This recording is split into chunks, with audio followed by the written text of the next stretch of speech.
Hello viewers, welcome to MCR news.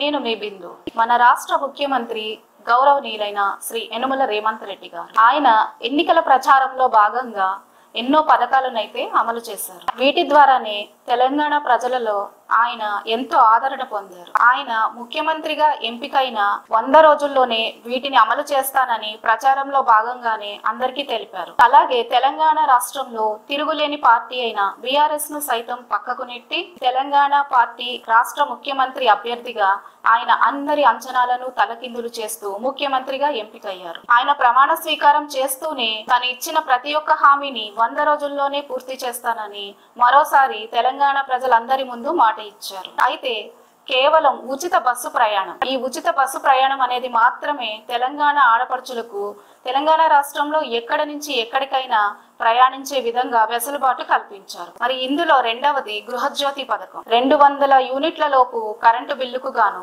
0 current bill వస్తుందని చెప్పారు. ఈ కరెంటు బిల్లు అతి కొద్ది మంది మాత్రమే ప్రయోజనం పొందారు. అర్హులైన ఎంతో మంది పేదవారికి ఈ పథకం ద్వారా ఎలాంటి ఉపయోగం జరగలేదు. 500కే గ్యాస్ సిలిండర్ అందజేస్తామని తెలియజేసి ఇప్పటికీ రాష్ట్రంలో ఏ ఒక్క మహిళకి కూడా ఈ సిలిండర్ అందినట్టుగా సమాచారం లేదు.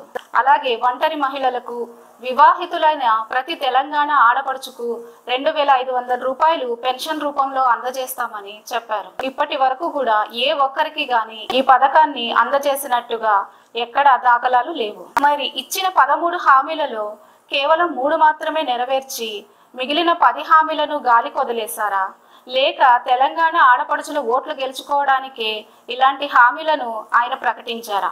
ఆయన ముఖ్యమంత్రిగా ఎంపికయ్యి 5 నెలల సమయం గడుస్తుంది.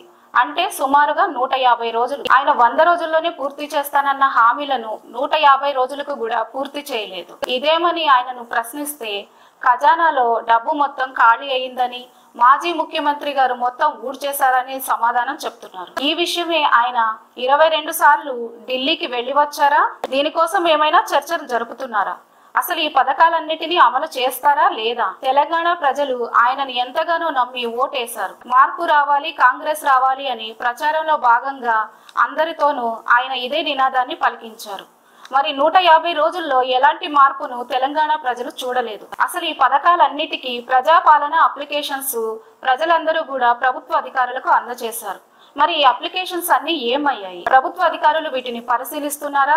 సర్వే ఏదైనా జరుపుతున్నారా? వీటన్నిటిని పక్కన పడేశారా? నమ్మి ఓట్లేసిన తెలంగాణ ప్రజలకు ఆయన ఏ విధమైన మార్పును చూపించకపోగా ఈ పథకాలన్నీ ఏమయ్యాయని ప్రశ్నించగా ఖజానాలో డబ్బు లేదు, చర్చలు జరుపుతున్నాము, ఈ విధంగా కాలయాపన చేస్తున్నారు.